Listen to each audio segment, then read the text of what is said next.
Bonjour tout le monde. Je suis heureuse, je suis ravie de participer à cette journée sur les compétences transversales. Je vais vous parler un petit peu du contexte général sur notre université. Qu'est-ce que c'est que les compétences transversales, les enjeux et les perspectives, comme vous voyez sur le plan de l'exposé. Alors, mes collègues, tous ceux qui ont présenté ce matin, qui ont eu des interventions, ont parlé pratiquement de paradigme. C'est vrai, la mission de l'université n'est plus la même. Auparavant, l'université contribuait, et elle le fait jusqu'à maintenant, contribuer à l'élaboration du savoir, ça veut dire fait la promotion de la science et de la recherche, et contribue à la diffusion des connaissances, mais actuellement, sa mission, elle est dispenser des enseignements qui permettent à ces lauréats de s'insérer dans le marché de l'emploi. Donc, cette posture a fait que l'université change de mission, de changer de posture, de changer d'approche, etc. Donc, pas uniquement ça, mais changer pratiquement de paradigme. Donc l'enseignement supérieur, l'université est passée d'un paradigme fondé sur la transmission des savoirs académiques, ça veut dire de l'apprentissage centré sur l'enseignant, à un autre paradigme centré sur l'appropriation de ces savoirs et sur l'acquisition des compétences. Et donc pratiquement vers l'apprentissage centré sur l'apprenant. Et dans ce sens, même le changement qu'il y a eu l'université dans la transmission de savoir, c'est une question d'approche. Ça veut dire que, et je le dis toujours, je le partage avec mes étudiants, c'est une approche pédagogique. Le fait que même dans la construction des salles actuellement, on a deux types de salles. On a les salles avec les strates. Et les strates veut dire une approche pédagogique, ça veut dire que c'est l'enseignant qui est détendeur de savoir, de connaissances. Mais maintenant, on est dans des salles où il n'y a pas d'estrade. Ça veut dire que le rôle de l'enseignant est changé en fonction de l'approche pédagogique adoptée. On est passé de la pédagogie qu'on appelle pédagogie de la transmission. Cette pédagogie de la transmission, où le maître, ça veut dire que l'enseignant avait un rôle de détenteur de savoir, c'est il considère l'étudiant en tant que tabula rasa. Ça veut dire que c'est une blank slate à remplir par la connaissance, par le savoir, etc. Et donc, l'apprenant, c'est la mémoire vide à remplir, et l'enseignant ne commence son cours en expliquant clairement et progressivement les connaissances. Et donc, dans cette approche de transmission, les apprenants, les connaissances sont gravées dans la tête des apprenants. Le changement de paradigme dont les intervenants ce matin ont parlé, c'est pratiquement, ce n'est pas ce que fait l'enseignant qui est important, mais ce qu'apprend l'étudiant. Ce n'est pas la partie du programme couvert par l'enseignant qui est importante, mais ce qu'a retenu l'étudiant à l'intérieur du programme réalisé. Et donc, c'est l'appropriation des savoirs et l'utilisation des connaissances qui est importante. Donc, on est dans un paradigme, dans une approche où l'apprenant est au centre de l'apprentissage. Ce changement pratiquement de paradigme était juste pour donner du sens aux enseignements et établir les liens entre les cours. Donc il faudrait changer le paradigme. Pour le faire, il faudrait adopter une approche par compétence et passer du modèle de la transmission des connaissances à celui de l'apprentissage. On ne pourrait jamais parler de l'approche par compétence avec le paradigme de transmission de savoir. C'est vrai, on pourrait trouver des enseignants qui sont réticents sont à l'innovation pédagogique, parce que quand même l'approche par compétence, c'est une innovation pédagogique, mais il faudrait dire que notre université, c'est déjà intégré dans cette approche par compétence depuis 2003, depuis la réforme de 2003.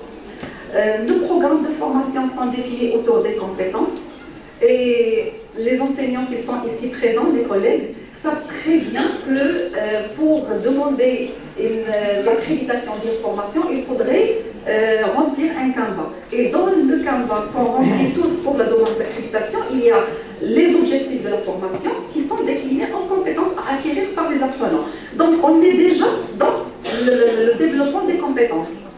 Mais quelles compétences on développe au sein des disciplines? Est-ce qu'il s'agit des compétences, ce qu'on appelle en anglais hard skills, ça veut dire des compétences qui sont liées à la discipline, ou bien ce sont des compétences soft skills qui sont des compétences sociales, des compétences interpersonnelles, etc.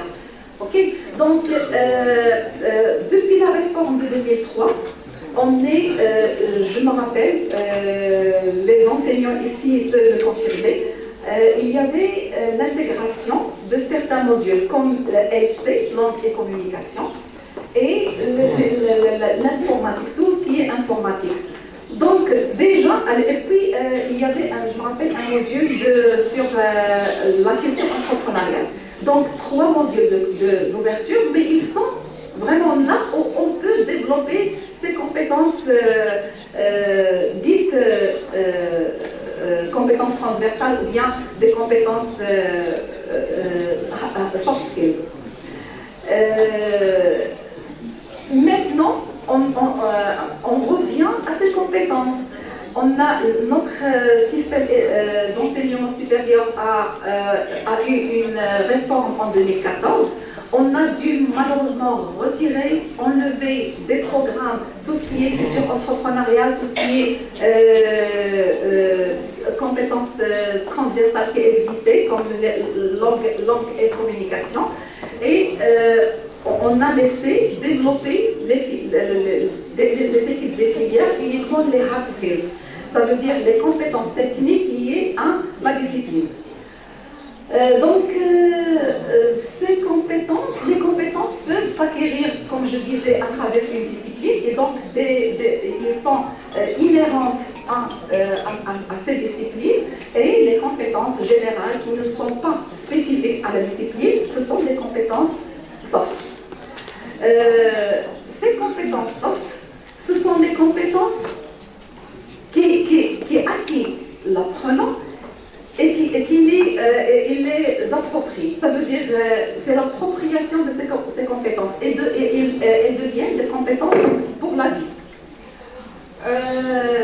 Toujours maintenant, dans la nouvelle réforme, la nouvelle architecture du bachelor, on parle des compétences transversales.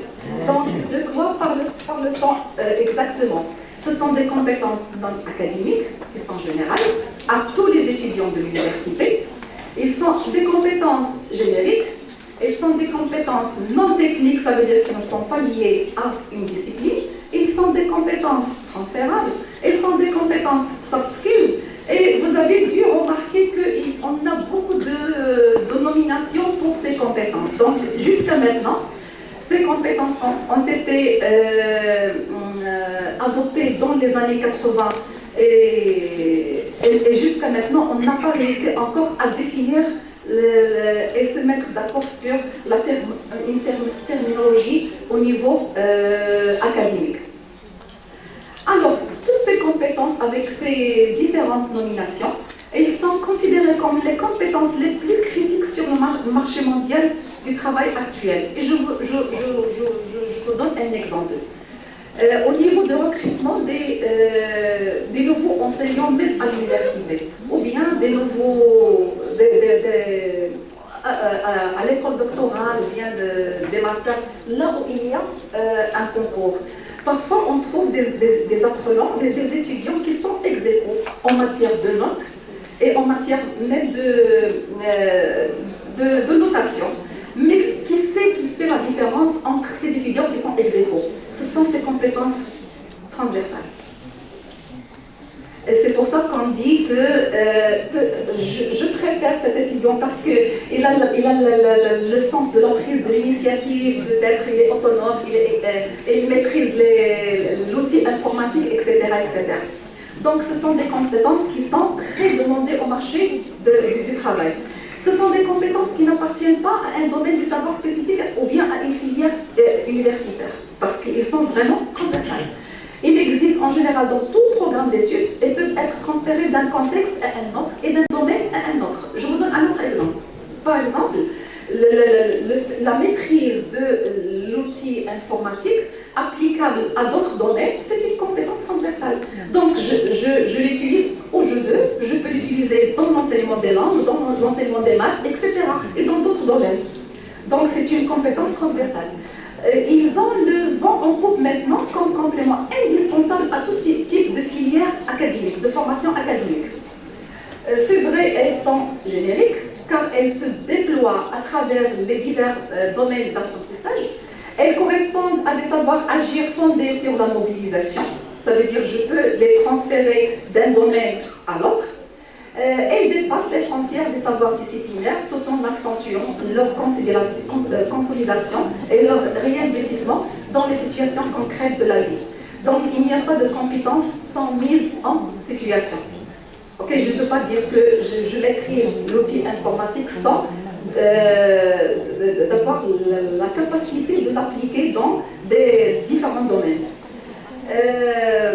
Ça, c'est un exemple en ce qui concerne ou bien la méthodologie de travail de l'étudiant, sachant que dans toujours ce canevas de demande d'accréditation, toutes les filières de l'université ont un volume horaire pour l'enseignement en présentiel, peut-être un enseignement à distance, et il y a un volume horaire dédié au travail personnel de l'étudiant.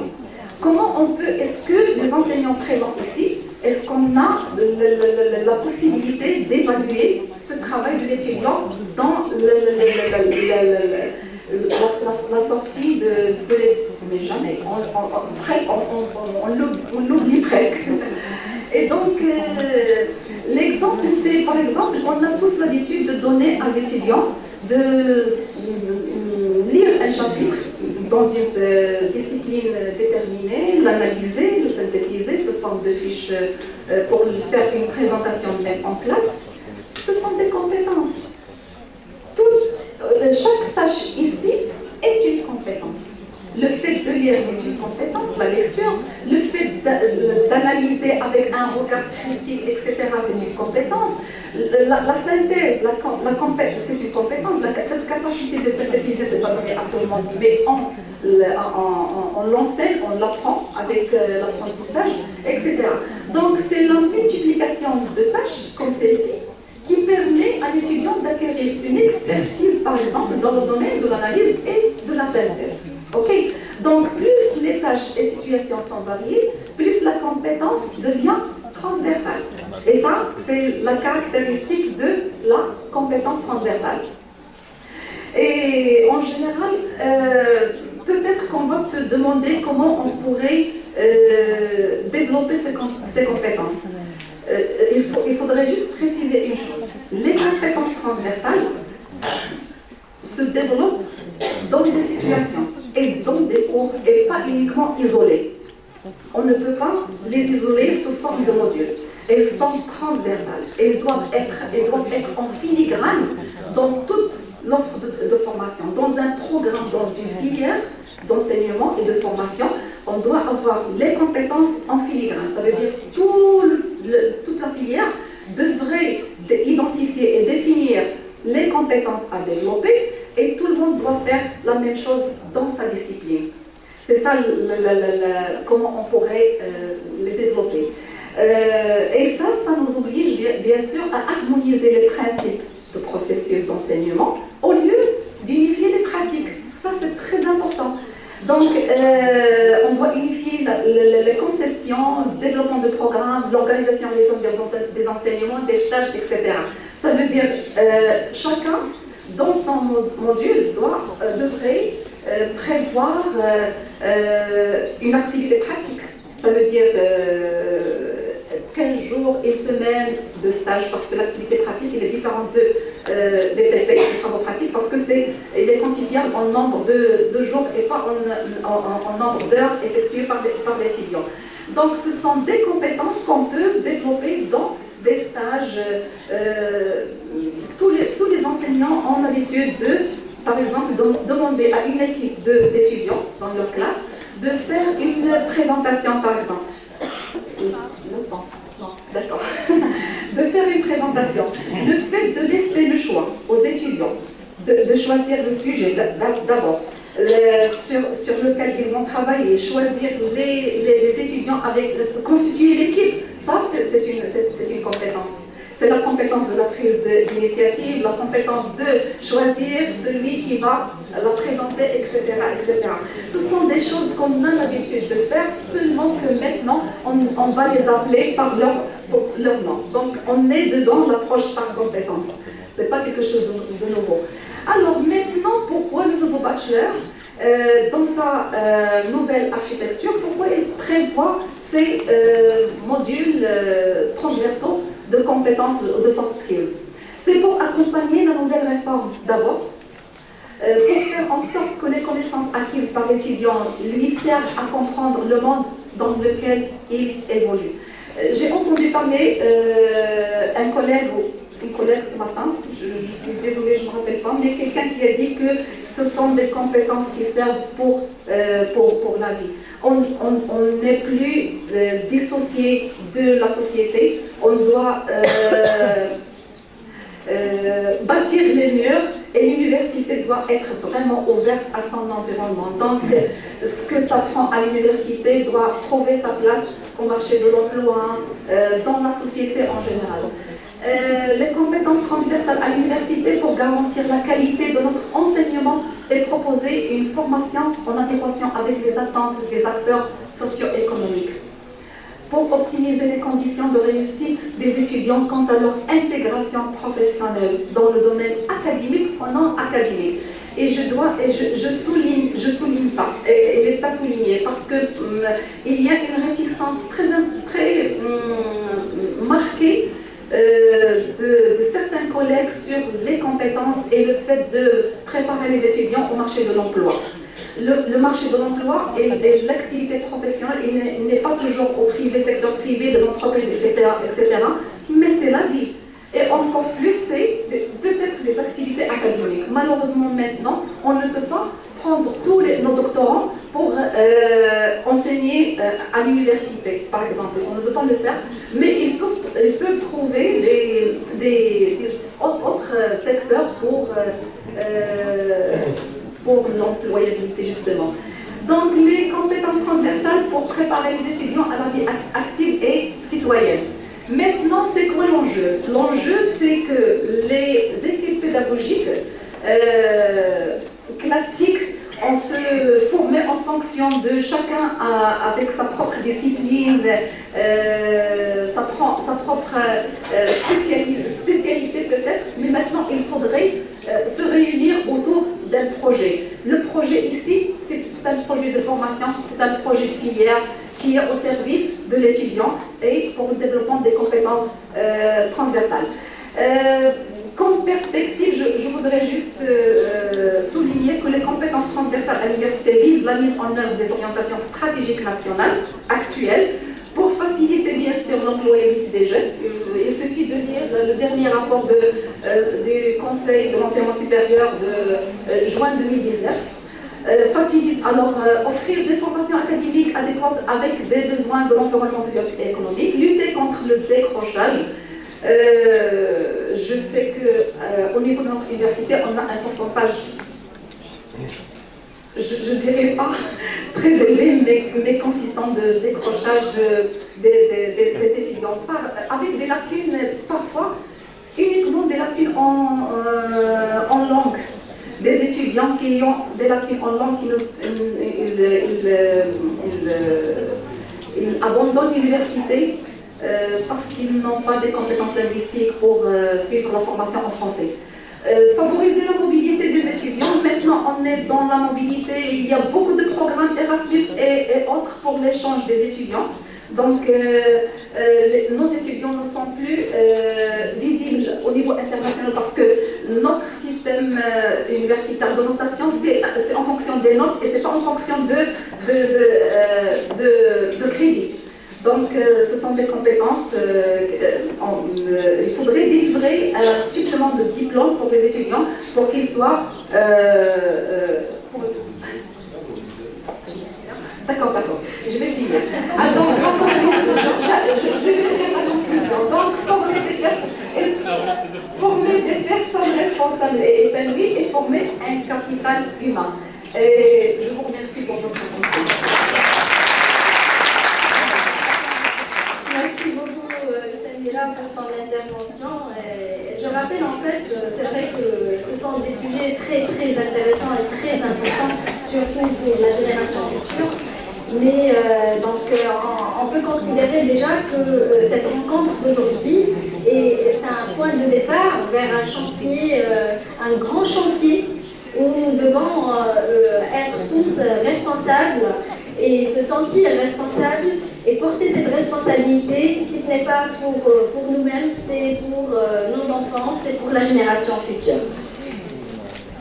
Donc, on va passer à la deuxième intervention dans cet axe par l'Université Picardie-Jules Verne. Donc, juste avant de passer aux interventions et de présenter le titre, je vais juste demander, s'il vous plaît, aux prochains intervenants, de se limiter, vraiment essayer de se limiter à 10 minutes maximum. Comme ça, on pourra laisser un peu de temps pour l'échange. D'accord ? Merci.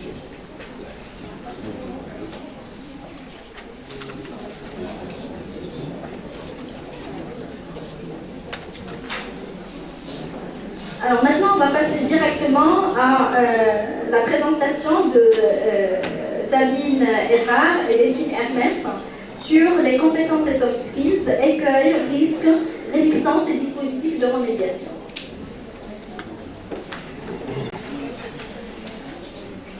Donc après la présentation, qui était une présentation plutôt généraliste sur la définition des compétences et l'enjeu que représentaient les compétences, nous avons décidé ici de faire une communication à double voie, puisque nous avons le même défi de mettre en place l'approche compétences, mais selon deux points de vue et deux missions différentes au sein de la même université. Et malheureusement, après une communication qui avait pour slogan « Agir pour convaincre », qui montrait le chantier que nous avons ici un titre qui peut paraître négatif, qui est « Écueils, risques, résistance et dispositifs de remédiation ». C'est-à-dire que l'approche par compétence ne va pas de soi, et on va essayer d'anticiper ici les difficultés pour que nos deux universités puissent les mettre en œuvre avec une sorte de planification.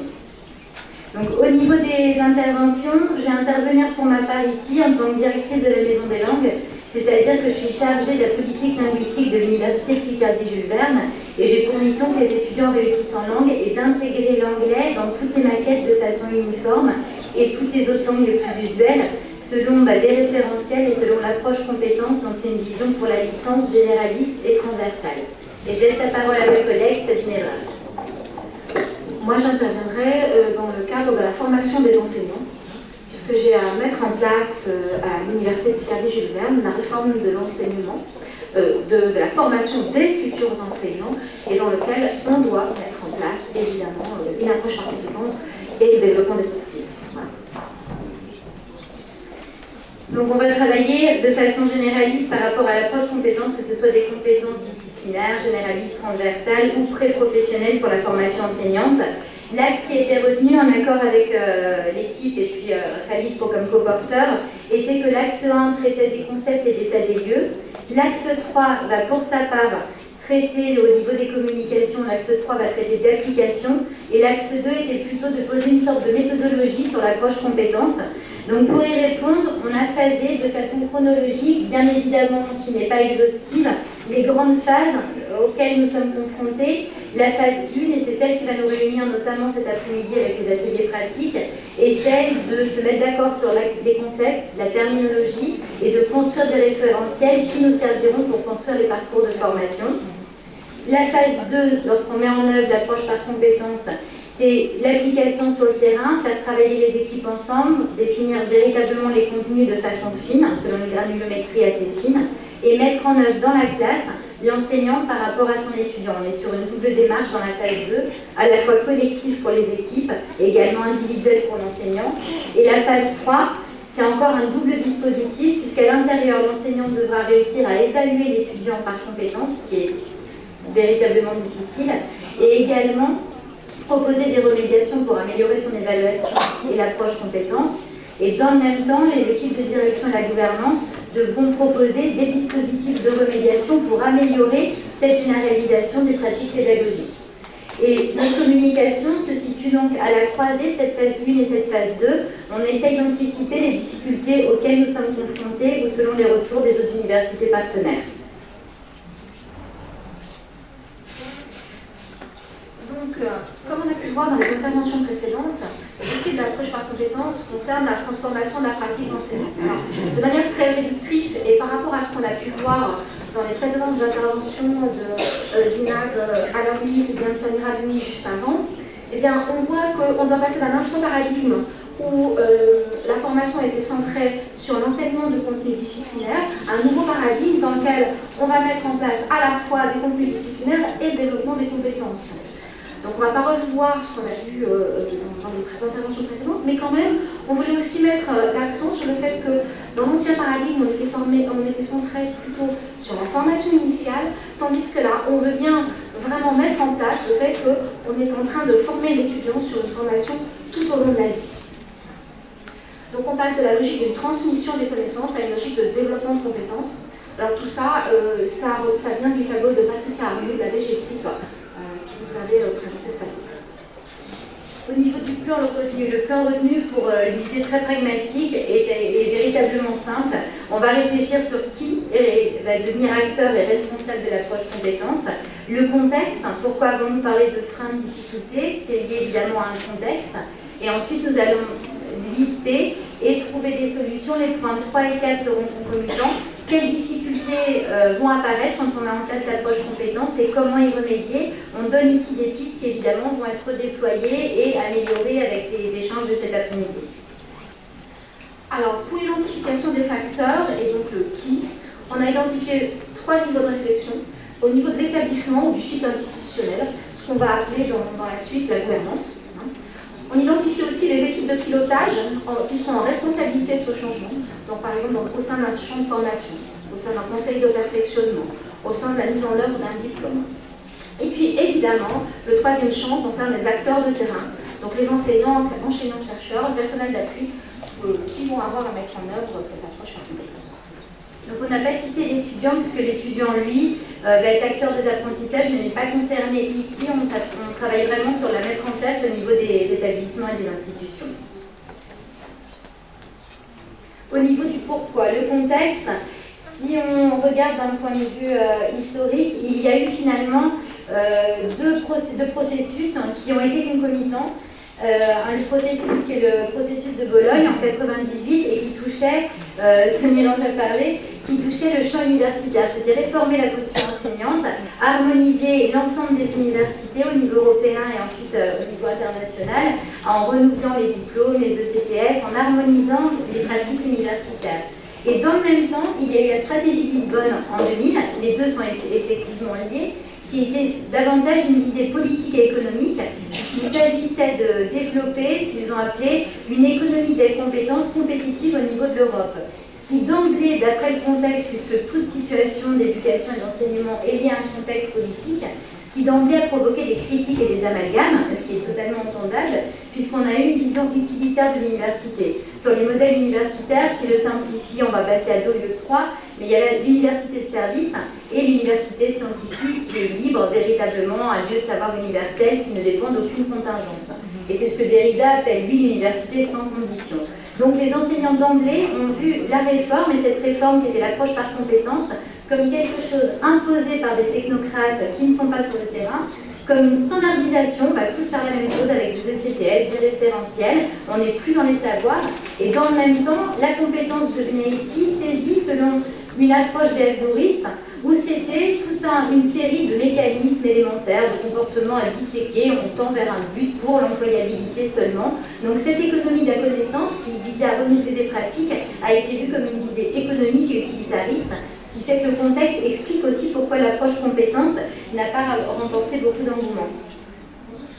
Alors maintenant, on va parler des freins, des actions de régulation à chaque niveau qu'on a pu citer, donc au niveau de la gouvernance, de l'équipe de pilotage et au niveau des enseignants. Donc pour cette présentation, de façon assez synthétique, pour le niveau de la gouvernance, je vais énumérer moi les problèmes et je laisse le soin à ma collègue de vous énumérer les solutions. Donc pour les équipes de gouvernance, la première critique qui apparaît est celle d'être assujettie à des politiques ministérielles et internationales. Alors, les pistes, en tout cas les leviers qu'on pourrait identifier, c'est d'essayer de dépasser cette critique utilitariste en mettant en avant la recherche comme vecteur de lien entre l'université et le terrain. Tout type de recherche, les recherches collaboratives, les recherches actions, pas simplement la recherche fondamentale. Eh bien, de toute manière, l'État nous aide aussi, en tout cas en France et je crois que chez vous aussi, sur le fait que nos prochaines fiches RNCP en particulier sont soumises à l'évaluation par compétences. Donc, de toute façon, nous allons être obligés d'aller vers ce passage aux compétences. La deuxième chose, évidemment, on sait que nos enseignants et nos enseignants-chercheurs ne s'ennuient pas, et il y a évidemment cette crainte pour la gouvernance que l'APC soit chronophage. Alors on a pu relever ici un certain nombre de leviers, en particulier la reconnaissance institutionnelle, qu'elle soit locale ou nationale. On commence à avoir, nous, en tout cas en France, la possibilité de faire reconnaître dans l'évaluation d'enseignants-chercheurs vraiment la part d'engagement sur le volet pédagogique. De même, on peut mettre en place des décharges, ce qu'on essaye de mettre en place aussi, pour mettre en œuvre ces démarches innovantes, par le biais de projets, d'appel à projets. Évidemment, nous avons aussi des services communs sur lesquels s'appuyer si on souhaite mettre en œuvre de nouvelles démarches. Donc ici on a cité chez nous donc, le service d'innovation pédagogique, la DRH formation, et puis la DISIP, ça va être la cellule informatique qui va pouvoir aider si on veut travailler sur des compétences plus digitales. Et évidemment, la diffusion d'outils communs, un kit pour l'APC pour les nuls, en France on a beaucoup des brochures, etc. Et il y a un souci, une difficulté à laquelle nous n'avons pas répondu, vous allez voir qu'elle réapparaît fréquemment, c'est la prise en compte des soft skills. Comment institutionnellement le faire reconnaître dans des formations universitaires. Donc pour l'équipe de pilotage, le premier souci c'est ce qu'on appelle l'habillage maquette. Le risque c'est de rendre une maquette absolument conforme aux attentes du ministère et finalement que sa mise en œuvre dans la pratique n'ait pas véritablement d'effet, que ce ne soit pas opérationnel. Alors là, ici, c'est clairement le fait de travailler collectivement à la mise en œuvre d'une matrice de référence qui va prendre en compte les textes de référence, tout à fait textes institutionnels, qui servira de levier à l'évolution des pratiques. Ensuite, on a pu identifier aussi le rôle de la pré-professionnalisation chez l'étudiant pour l'amener aussi à prendre en charge son parcours professionnel. Et puis, on a voulu faire travailler les équipes ensemble et surtout de laisser du temps de rencontre entre les équipes. L'autre souci, c'est la difficulté pour définir les familles de situation que Samira a évoqué tout à l'heure. Donc là, il va falloir recenser, être capable de recenser, donc là aussi en équipe, toutes les situations de problème selon les tâches proposées. Également, alors l'un des premiers risques, c'est la granulométrie trop détaillée du référentiel, c'est-à-dire que les collègues commencent à s'emparer des référentiels. On a une ambition démesurée pour nos étudiants et on finit par faire des référentiels avec 30, 40 ou 50 compétences. Il faudrait 40 ans pour qu'un étudiant puisse tout posséder. Donc l'idée véritablement, et je donne la solution, c'est de simplifier les référentiels en interne et de passer parfois à des blocs de compétences. Voilà. Et, excusez-moi, toujours c'est le problème de prise en compte, quels soft skills allons-nous utiliser dans ces référentiels et comme enseignants.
Donc au niveau des enseignants, la première crainte, et évidemment, j'ai toujours rien. La première crainte était de délaisser les connaissances et savoir-faire au profit au détriment des savoirs. Pardon. Et donc là, il est clair qu'il va falloir qu'on forme nos enseignants, peut-être par le biais justement de ce type de séminaire sur l'approche par compétences et de voir que, comme l'a rappelé tout à l'heure Marie-Françoise Montaudin dans son intervention, que de toute façon, le savoir reste au cœur de l'apprentissage, y compris dans l'approche par compétences.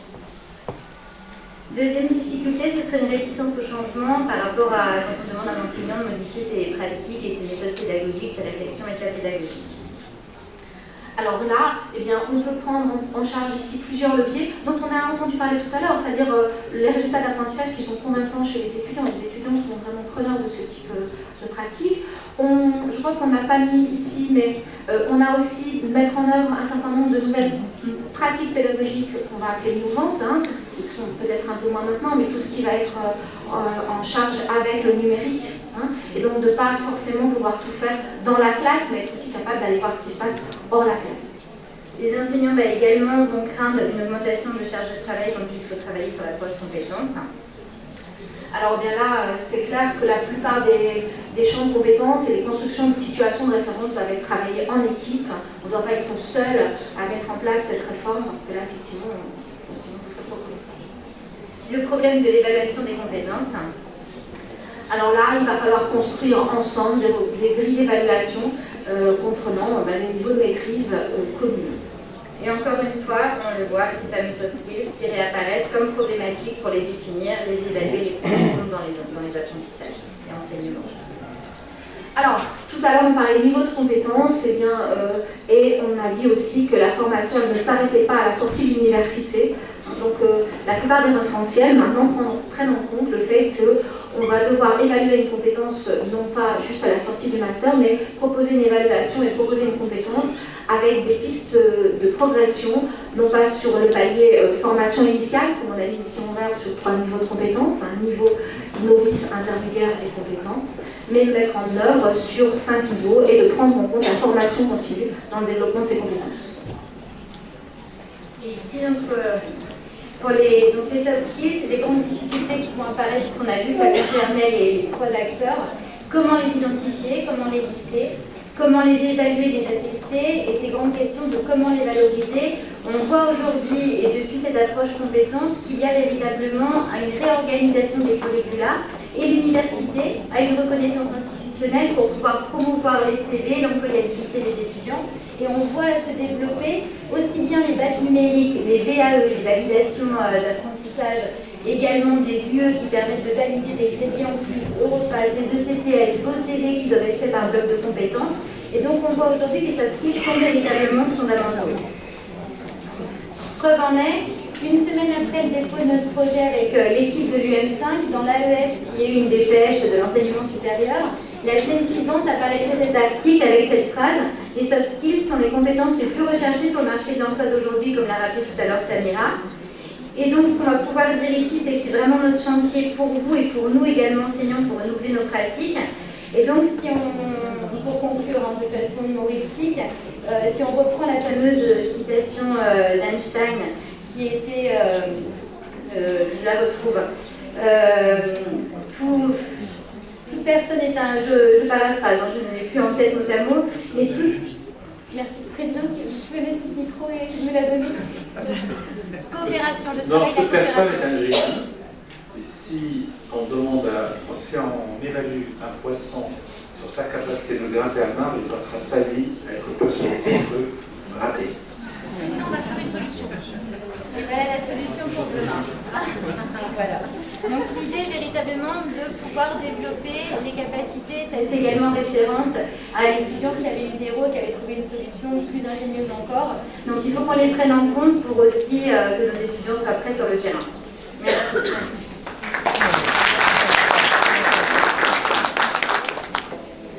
Merci à vous, Sabine et Delphine. Et j'appelle la professeure Aïcha Ben Yassine pour nous donner son intervention sur l'approche par compétences, démarche et outils d'analyse.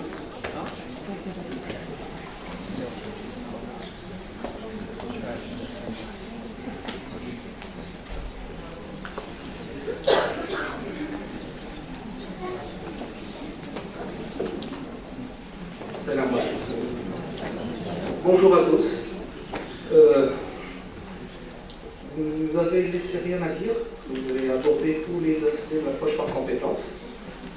Cependant, on va insister sur le fait qu'on a une démarche, qu'on a aussi des outils, que c'est une démarche qui a été déjà opérationnalisée, et qu'effectivement, elle reprend un petit peu tous les éléments que vous avez mentionnés au départ, depuis le début, l'analyse de situation, jusqu'au développement du programme et l'implémentation, mais aussi avec toutes les difficultés que vous avez mentionnées, parce que là aussi, on a cette réticence au changement, on a ces éléments qui font en sorte que les conditions réelles de mise en place de l'approche par compétences au Maroc ne sont pas très différentes de ce qui se passe ailleurs dans le monde, notamment en France. Lorsqu'on parle d'approche par compétences, beaucoup de personnes croient que c'est une démarche d'élaboration des programmes. Oui, on va élaborer maintenant des programmes, on va structurer des modules qui se basent sur des compétences. Oui, c'est vrai, c'est d'abord ça, mais ce n'est pas uniquement ça, ça implique aussi un certain nombre de changements. Ça implique un changement de mentalité, une façon de voir, c'est une démarche d'être et de concevoir tout le dispositif d'enseignement et de formation. Effectivement, il va demander une intégration globale de tous les acteurs, de tous les intervenants, passant du marché de travail vers les acteurs de formation, les acteurs d'enseignement. La démarche, je l'ai simplifiée, elle va être un peu séquentielle, mais le point de départ, c'est l'analyse de situation de travail ou l'analyse des activités professionnelles. Qu'est-ce qui est demandé sur le marché? On ne va pas former pour former, enseigner pour enseigner, on ne va pas commencer à jouer le rôle d'un transmetteur de savoir, mais au contraire, on va se poser d'abord la question, qu'est-ce qui existe sur le marché et qu'est-ce qui est demandé sur le marché? Une fois on connaît un petit peu les activités professionnelles, on passera à une deuxième étape d'élaboration des référentiels de compétences. Qu'est-ce que je dois développer comme compétences pour que je puisse m'intégrer dans ce mode professionnel, dans ce mode de travail? Une fois les compétences identifiées, il faudrait les traduire dans un programme de formation, dans un ensemble de documents qui permettront effectivement de dire voilà ce que je vais enseigner pour que la personne puisse développer au milieu professionnel ses compétences qui vont lui permettre d'intégrer le marché du travail de manière efficace. Mais aussi réfléchir sur un référentiel d'évaluation qui doit être normalisé, identifié, caractérisé, etc. Enfin, tous les éléments au départ vont permettre effectivement de concevoir l'offre de formation, de réfléchir sur l'organisation matérielle et pédagogique de cette formation. C'est bien d'identifier les besoins, c'est bien d'analyser les compétences, c'est bien d'élaborer des programmes, mais encore faut-il implanter ces programmes, organiser la formation ou l'enseignement en termes matériels et pédagogiques. On va revenir sur chacun de ces points de manière détaillée. Analyse des situations professionnelles ou des activités professionnelles. On forme, mais pour qui? On enseigne, on forme des gens, on a des étudiants, mais pour qui? Pour quel marché de travail? Que font nos étudiants lorsqu'ils ont leur diplôme? Au moins, que font nos étudiants lorsqu'ils n'ont pas les diplômes, ceux qui n'ont pas réussi? Et donc, il faudrait se poser cet ensemble de questions pour comprendre un petit peu la logique du marché du travail. Où vont nos étudiants? Analyser le marché du travail, analyser les métiers, analyser les postes de travail, analyser les fonctions de travail, etc. C'est qu'effectivement, on va commencer à se poser la question, non pas qu'est-ce qui se passe à l'intérieur de l'établissement de formation ou à l'intérieur de l'université, mais réellement qu'est-ce qui se passe à l'extérieur de l'université. Par contre, je vais schématiser rapidement, sans rentrer dans le détail, mais je vais dire, sur la base d'un ensemble d'effectifs inscrits en première année, une masse, on va se retrouver avec des gens qui ont abandonné, peut-être pour suivre des études ailleurs, faire de la formation professionnelle, ou s'orienter, ou changer de carrière, mais beaucoup abandonnent, mais on ne sait pas où est-ce qu'ils vont, sur quel marché de travail, quelle est l'activité qu'elles réalisent. Et enfin, certains vont prendre leur diplôme, mais beaucoup vont prendre des diplômes avec des années de retard. C'est-à-dire qu'on a un sac où effectivement qui va commencer à se remplir, il se vide progressivement. Il se remplit rapidement, on a les promotions qui viennent, mais la sortie, elle se fait au compte-gouttes. Les gens qui ont eu leur licence, c'est bon, diplômés de licence, vont s'orienter vers les masters, excellents, spécialisés ou de recherche, mais beaucoup vont sortir sur le marché de travail. Quel marché de travail? Que font nos licenciés lorsqu'ils sont sur le marché de travail? Quelles sont les activités, quelles sont les compétences qu'ils doivent développer? Ceux qui ont leur master, certains vont sortir sur le marché de travail, mais d'autres vont s'inscrire, une minorité qui va s'inscrire en doctorat. C'est que lorsque j'inscris quelqu'un en première année de fac, ça ne veut pas dire qu'il va être docteur après 8 ans, après 10 ans, je ne sais pas quel nombre d'années. Ce n'est qu'une minorité qui va inscrire son doctorat, mais encore plus qu'une minorité qui va soutenir son doctorat.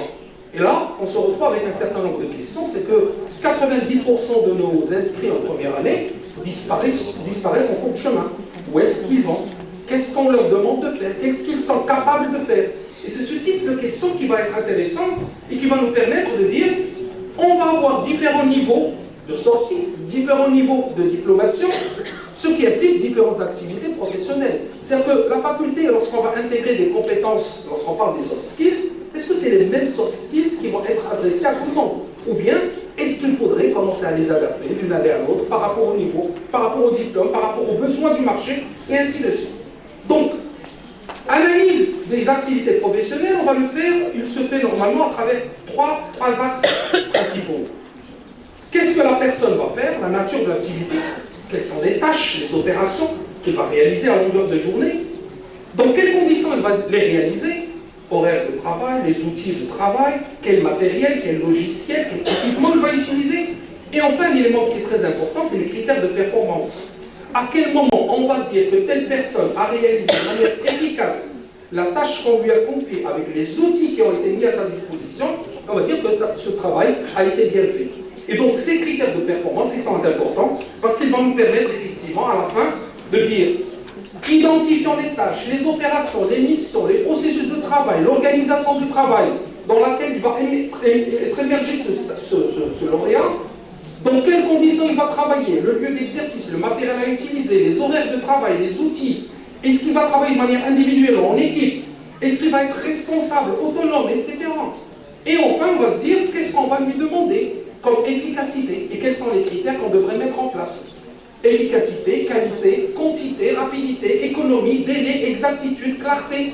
Un ensemble d'indicateurs qui vont nous permettre par la suite de basculer vers une logique de compétences, une combinatoire d'éléments qui vont permettre d'identifier un certain nombre de compétences. Le référentiel de compétences est important, donc on va élaborer non pas un, deux ou trois, mais un ensemble de référentiels de compétences en fonction des champs disciplinaires qui nous intéressent.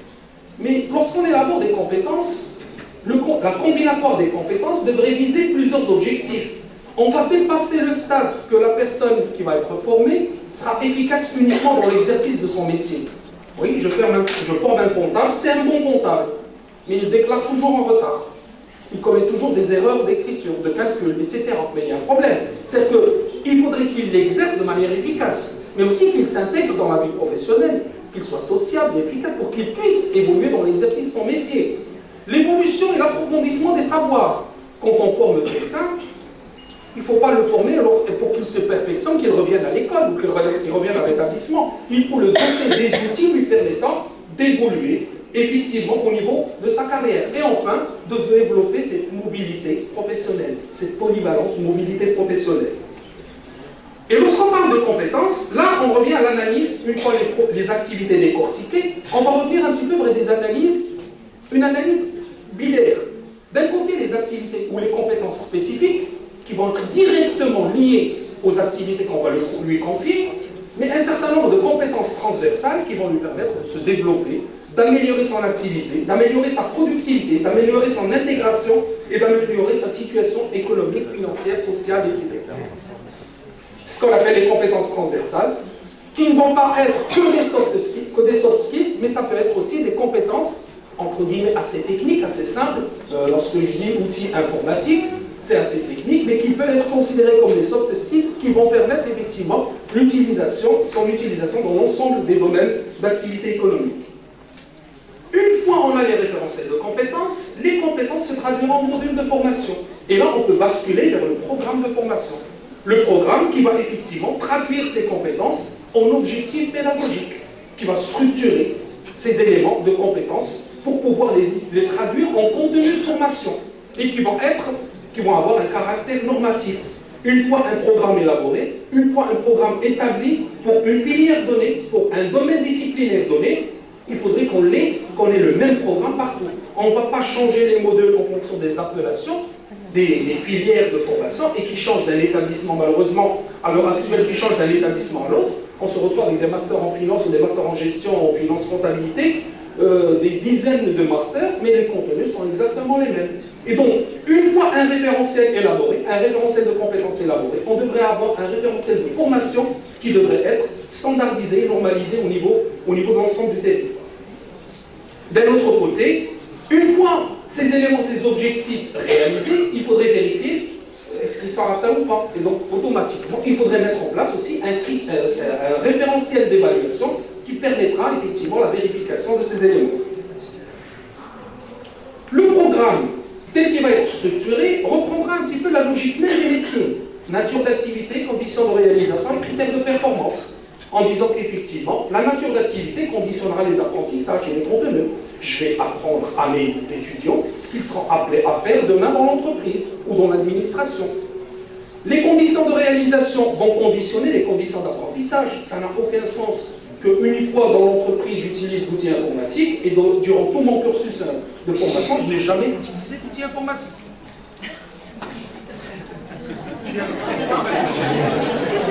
Tu m'arrêtes? C'est moi.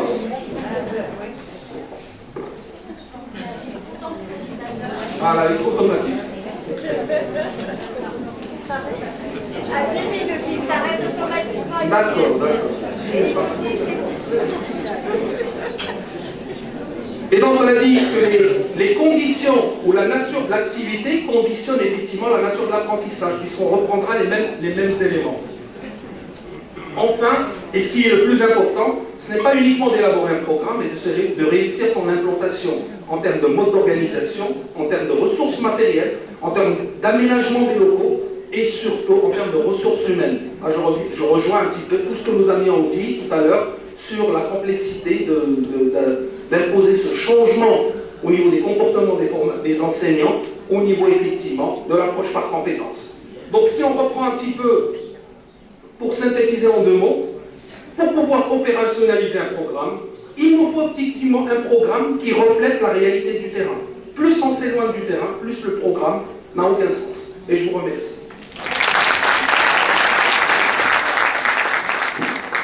Merci beaucoup, Déjà.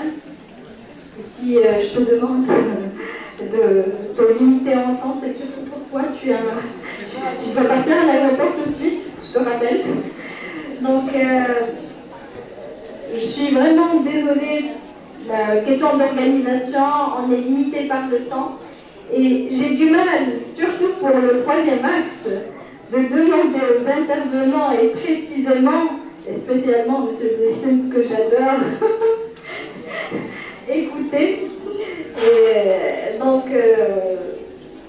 malheureusement, en fait, on n'a pas pensé à ça au départ pour l'organisation, mais peut-être c'est quelque chose de surprise pour Khalid, puisque tu veilles sur ça. Si jamais vous avez des recommandations, des suggestions, on va essayer de consacrer un peu de temps pour l'échange à la fin de l'axe 3. Mais si jamais vous avez des recommandations, des suggestions, n'importe quelle proposition, n'importe quelle idée qui vous passe par la tête relative à cette thématique, n'hésitez pas à l'écrire sur un bout de papier et de la remettre. On va désigner une personne du comité d'organisation à l'accueil, donc où vous pouvez remettre toutes vos feuilles ou vos propositions. Comme ça, on va les traiter par la suite et on va essayer d'en prendre considération pour les prochains événements. Alors, sans trop tarder, on passe à l'axe 3, donc sur la formation en ligne et développement des soft skills, avec une première intervention par le président, notre cher président, je dis notre parce que on doit être fier d'un président d'université française qui est à l'origine marocain. Et je vous demande s'il vous plaît de l'applaudir très très fort. L'intervention de professeur Delphine qui va porter sur le numérique en question dans l'approche par compétence.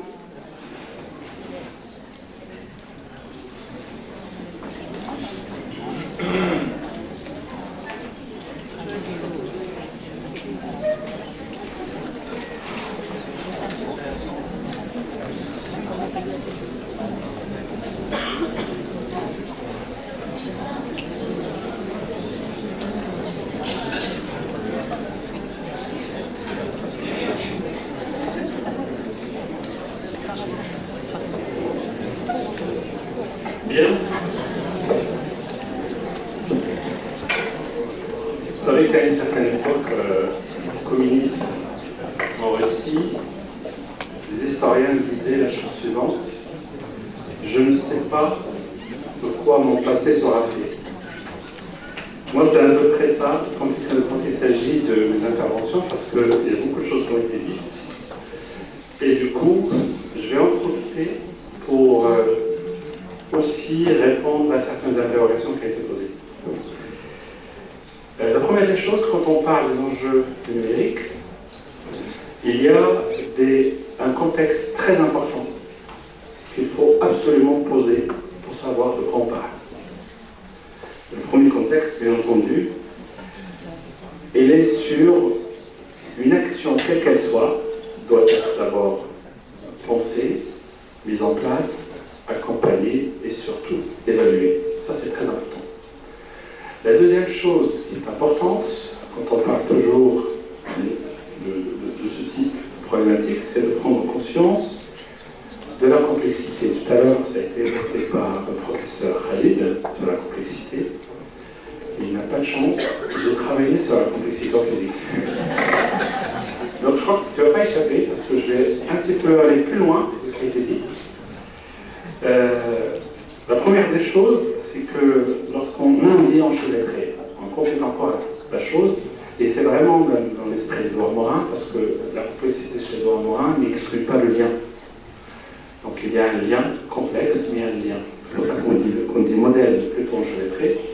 Et je dirais, lorsqu'on travaille avec le milieu d'entreprise, il faut savoir qu'on forme des personnes qui demain seront dans une entreprise. Mais dans le milieu de l'entreprise, il faut aussi travailler sur la pédagogie des cadres de l'entreprise. Alors, on va faire un petit peu de philo, mais juste un petit peu. Vous savez qu'une entreprise, sa finalité, c'est de créer du profit, de l'activité. D'accord ? Là-dedans, il y a des salariés. Si vous faites un sondage sur ces salariés, vous leur dites, si vous gagnez au loto, vous faites quoi? Vous restez dans l'entreprise, vous partez. Je suis certain, 100% d'être en entreprise. Donc en fait, dans l'entreprise, c'est ni moral, ni juridiquement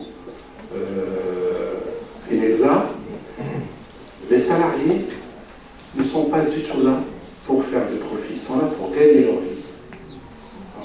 Donc toute la réflexion, quand on parle de complexité, vous voyez, je rajoute un autre étage de complexité, c'est comment des gens qui sont là pour faire du profit, et plutôt c'est leur rôle, vont pouvoir motiver des gens qui sont là pour gagner leur vie. C'est là où la notion de lien entre en jeu, et la notion de complexité ne peut mettre de côté la notion de sens. Alors, plus il y a de la complexité, vous savez, plus il y a de symétrie. Pour un physicien, c'est comme ça qu'il pense les choses. Sauf que, ce que nous faisons quand on réfléchit sur la complexité, on va réfléchir de deux paradigmes. Moi, je travaille sur un seul. Mais, enfin, je connais le deuxième, mais c'est un que j'ai développé. C'est l'apport différentiel au problème lorsqu'on le pense. Alors ça, la complexité, vous savez, vous prenez un problème complexe, c'est le cas soft skill, on a parlé des difficultés d'appropriation par les profs, il faut plutôt le présenter en termes de plus. Qu'est-ce qu'on rajoute de plus? Et si ce plus-là n'apporte rien, ça veut dire que notre action n'a pas de sens. Alors, comme je suis un peu senior, nous on avait inventé en physique le TEDx avant TEDx, TED est un physicien, on appelait ça physique, on avait une compétition internationale. Et j'avais représenté la France, je l'avais dit à table, j'avais représenté la France pour faire ce fameux ma thèse en 180 secondes. Il fallait que j'invente quelque chose pour expliquer des intégrales généralisées appliquées à la morphogénèse. Vous voyez, c'est facile à expliquer. Donc, comme j'ai un teint d'arabe, je renvoie au chameau et au désert. Vous savez, avec l'Arabat, il y a beaucoup de chameaux qui traînent. J'ai inventé une histoire pour expliquer mon sujet de thèse. C'est important. Donc je vais la raconter, je l'ai raconté à la table. Donc j'aurais dit, ma grand-mère, c'est faux, ma grand-mère m'a raconté une histoire qui est arrivé dans son village. Ma grand-mère est vraiment citadine. C'est l'histoire de quelqu'un qui est décédé, il a laissé un testament. Et dans ce testament, il a laissé 17 chameaux. On écrit dans son testament la chose suivante. Le premier m'a aidé dans la ferme, il n'a pas de boulot, on va lui donner la moitié. Le deuxième nous a aidés, mais il a un travail de cantonnier, c'est pas terrible, on va lui donner le tiers. Et le dernier est assis dans le village d'à côté. Il nous faut quelque chose pour ses racines, on lui donne le 9e. Ben, vous savez très bien que 17 n'est divisible ni par 2, ni par 3, ni par 9. C'est impossible, donc ils sont allés voir pour donner une cotation ethno. J'ai dit, ils sont allés voir le chef du village pour lui poser la question. Et le chef du village a réfléchi, il a dit, j'ai pas de solution. La nuit conseillère, je viendrai le voir demain. Le lendemain, il est arrivé avec un chameau. Il a dit, j'ai pas trouvé de solution, mais je vous donne un chameau. Ça fait 18. 18 divisé par 2, c'est 9. Par 3, c'est 6. Par 9, c'est 2. 2 plus 6 plus 9, ça donne 17. Je reprends mon chameau.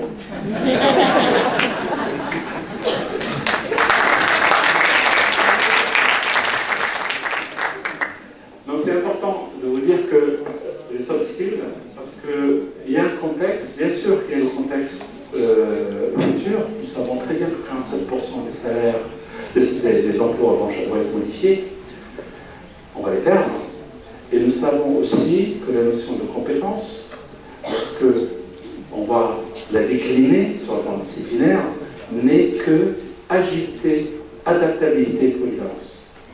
Avec quelque chose qui ressemblerait plutôt à la notion du rythme, la réactivité, la mobilité, l'accès et les brides. Et les brides dans le sens numérique, mais présentiel.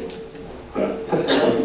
Et si on regarde l'université telle qu'elle est aujourd'hui, vous savez, les gens viennent à l'université parce qu'ils n'ont pas le choix, ils n'ont pas été pris dans les scolages, ou ils n'ont pas d'argent parce que le privé au Maroc est très développé, et je dirais qu'il brouille un petit peu le débat. Il brouille le débat parce qu'on sait très bien que dans le privé, c'est plutôt des vacataires qui travaillent, c'est plutôt cher, mais sachant que les gens qui enseignent à l'université, ce sont plutôt des gens qui ont fait des concours, et plutôt souffert pour être prof. Donc soyons clairs, le privé, dans l'imaginaire collectif, c'est un plus, mais nous savons pertinemment que dans la réalité, c'est plutôt de la com au Maroc, c'est plutôt de la communication. Je suis très libre, vous savez, quand vous êtes un peu gaulois, vous pouvez dire ce que vous voulez au Maroc. Et ça, c'est important. Donc, évidemment, si vous avez des inscriptions par défaut, si vous avez une problématique d'hétérogénéité, il faut absolument réfléchir à apprendre différemment, accompagner, à éviter le décrochage. En France, le décrochage, je peux donner le chiffre de 33%, et à essayer d'être plutôt un médiateur. Mais je n'aime pas trop, des fois, pour les économistes, par d'innovation. Je m'explique. Si on imagine le numérique, il faut d'abord l'imaginer comme un outil. Parce que vous savez, on parle beaucoup d'intelligence artificielle en disant c'est un risque. Mais jamais le héros d'un roman n'est plus intelligent que le romancier. Il faut juste le savoir. C'est ce que nous voulons faire qui est important. D'accord? Donc qu'on soit déjà clair là-dessus. La deuxième chose, lorsque le numérique est conçu comme un outil, ça veut dire que l'humain reste au centre de la réflexion. Et c'est pour ça que lorsqu'on a investi le mot innovation, moi personnellement, j'ai toujours préféré le mot progrès. Parce que dans le mot progrès, le temps est linéaire, croissant, et nous savons que ça devient, le futur devient une promesse. Lorsque vous réfléchissez à l'innovation, vous savez que maintenant la communication, c'est pour absolument innover. Je vous le dis honnêtement, le fond est ultra-libéral et réactionnaire. Je vais vous l'expliquer. Par un conte d'Alice Carroll sur Alice au Pays des Merveilles, où Alice rencontre la princesse de cœur. Et c'est très important de l'imaginer comme ça. Donc elle rencontre la princesse de cœur et elle lui dit cours. Et cours, le décor se déplace avec eux. Et elle lui dit Alice, dans mon pays, quand on court, les maisons restent à leur place, le décor reste à sa place. Et la princesse princesse de cœur lui dit, dans le mien, on court pour rester en place. Et c'est ça, le contenu réac, le mot innovation. Et je n'aime pas trop, hein, donc autant je veux dire. Donc, lorsqu'on imagine un plus, lorsqu'on dit qu'on veut appliquer soft skills, c'est dans le sens d'un mieux, pas pour rester en place. Ce n'est pas du tout un message positif quand on parle de soft skills. Alors, je suis un peu ennuyé sur mon, vous le verrez, sur mon talk, c'est que tout a été dit par les intervenants. J'en retiendrai juste une seule, et là c'est la phrase en bas. C'est que dans cette notion de compétence, on n'apprend pas pour être évalué, mais on est évalué pour apprendre autrement. Vous voyez, on n'est pas dans la sanction, on est dans la plus-value liée à l'évaluation. Et c'est ça le changement de paradigme. D'accord? Parce qu'on était élevé dans une école qui sanctionne, qui sélectionne. Dans notre éducation, il faut savoir, nos parents, notre société, fonctionne sur l'argument d'autorité, systématiquement. On dit toujours cette phrase un peu limite, on dit en France, quand un enfant tombe d'un escabeau, sa maman lui, je te l'ai dit. Par contre, dans la culture anglo-saxonne, la maman aurait dit, tu aurais au moins tenté. Vous voyez le changement? Et elle est là. Donc, je ne vais pas, dans ma présentation, je ne vais pas pouvoir vous parler de tout ça. Je vous dis juste que le but, c'est ce qui est important, en tout cas, dans la présentation, je vous dis, tout a été dit. Ce qui est important, c'est que je vais revenir sur la formation à distance, parce que c'est ces propos de la communication. C'est que, déjà, il faut être précis. On appelle ça la précision d'Irak. D'Irak, c'est pareil, c'est un physicien en 1922, prenez le train avec un autre physicien, tous les deux de prix Nobel. Et Pauli, autrement c'est un Autrichien, dit à Dirac, voulait parler, c'est en train, et Dirac ne voulait pas parler, c'est un anglais, il lisait son livre, et il lui fait tiens, il y a des moutons sur la prairie. Dirac ne lève pas la tête de son livre, parce qu'il avait inventé un paradigme important en mécanique quantique, pour lui, voulait comprendre, pour lui entamer la discussion, mais il ne parlait pas. Et en un moment, il lui fait, ils sont tendus. Et Dirac lève sa tête, et il lui répond, au moins de ce côté. Il faut être précis quand on parle. C'est pour ça que quand on parle de distance, il faut être précis dans la notion de distance. Il y a la distance géographique, certes, mais la distance sociale, la distance culturelle, la distance écographique, technologique. On veut mettre de la distance numérique, par exemple. Si on est en Afrique, vous savez, vous avez des universités qui n'ont pas le web, n'ont pas le Wi-Fi, n'ont pas d'adresse Wi-Fi. Donc vous voyez, donc il faut définir dans la distance, c'est la définition de la distance qui définit plus ou moins le cadre de formation, d'élaboration. C'est pour ça que lorsqu'on travaille sur la notion de distance, il faut d'abord savoir, nous on fait de la formation à distance au niveau de l'université, celle qu'on fait avec le Brésil, avec le Maroc, c'est pas exactement celle qu'on fait avec Tahiti. Tahiti a subi un tremblement de terre terrible. Donc, c'est pour ça qu'on a inventé la notion de l'hybride, c'est-à-dire de la distance avec une composante présentielle. Et donc, quand Tahiti, c'est quasiment du présentiel. Quand le tremblement de terre a mis le pays par terre, je ne allais voir les images, il a mis le pays par terre. Il n'y avait plus un mur de construire. Donc, comment vous voulez former ces gens-là si vous voulez avec des technologies, du G4, G3, c'est pas possible. Donc, c'est très important de voir que ce qui est important, c'est ce qu'on appelle l'espace temporel, c'est la communication, c'est la pédagogie, sachant que sur ces volets-là va se jouer le format, le contenu, l'approche, la personne, la ressource, et ainsi de suite. Donc, sur la distance, il faut penser d'abord sur la définition de la distance et comment vous pouvez plus ou moins agir. Donc, je vais aller très vite, juste pour la formation du monde, c'est pas le plus important. Juste, je vais finir avec deux, et j'arrêterai, parce que je vais faire les limites respectueuses sur les images. Sur l'approche globale, il y a deux types d'évaluation dans la formation, c'est très important. Il y a ce qu'on appelle l'évaluation formative et l'évaluation sommative. lorsque vous êtes sur de la formation à distance, se greffe là-dessus autre chose. Ça, c'est classique. Ce que vous devez faire, c'est ce qu'on appelle le lien continu connecté. Avant qu'on passe à l'évaluation, il faut créer des étapes où la personne s'auto-évalue. Et l'avantage de la formation à distance, enfin le numérique, c'est que l'étudiant ne se présente à l'examen que s'il le décide ou s'il se voit capable de le faire. Et là, il faut casser un paradigme de rythme de la punition. La deuxième chose, la sommative, il y a une qui structure le savoir et l'autre qui structure ce qu'on appelle le transversal. Donc, c'est pour ça que je parlais tout à l'heure de rythme. La deuxième chose qui est importante dans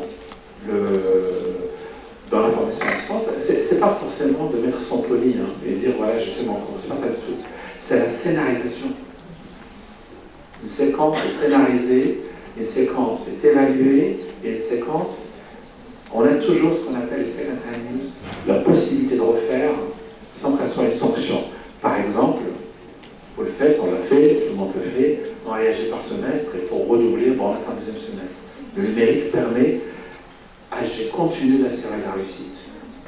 AG continue. Et AG continue de travailler sur la qualification et la certification. On n'a pas besoin de la temporalité classique, puisque nous sommes plus liés par les gestions de salle, parce que c'est juste une question économique à la base. Donc je passe vite sur mes diagrammes, parce que c'est... Je vais juste sur les différents facteurs de concession de l'hybride. Vous avez bien sûr l'information sur la procédure, la motivation. C'est pas évident de figer un étudiant devant un écran. Donc il faut qu'il y ait une motivation, il faut qu'il y ait un plus, il faut qu'il y ait du jeu. Donc c'est pour ça que la scénarisation est importante. La deuxième chose, c'est l'activité, comme on l'a définie. Et tous ces trucs-là sont en interaction complète. Et l'avantage, c'est qu'on peut sauter des occasions et revenir. Par exemple, dans le diplôme, nous, les gens ne s'inscrivent pas au diplôme, ils s'inscrivent à l'UE, à l'étude d'enseignement. Et ils composent eux-mêmes leur diplôme. S'ils sont très bons, ils peuvent faire leur licence en 2 ans. Ils peuvent faire leur master, ils sont obligés en 1 an et demi parce qu'ils font un stage. Donc ils composent leur parcours. Et c'est très important d'imaginer ces interactions de ce qu'on appelle, nous, le groupe de collaboration. Et c'est très important qu'il y ait aussi un lien fort entre les enseignants. J'aurais juste finir par ce que les enseignants, le centre du système pour ces 3 déclinaisons qui se développent beaucoup en France en ce moment, la notion du campus connecté, il y aura un projet très important bientôt en France, la formation supplémentaire, comme on l'a dit, et l'apprentissage adaptatif, et les mots que c'est pas la peine que je les développe, c'est pas blague, par cette phrase, parce que l'interrogation qu'il faut poser à nos enseignants est la suivante. J'aime bien la phrase d'Einstein.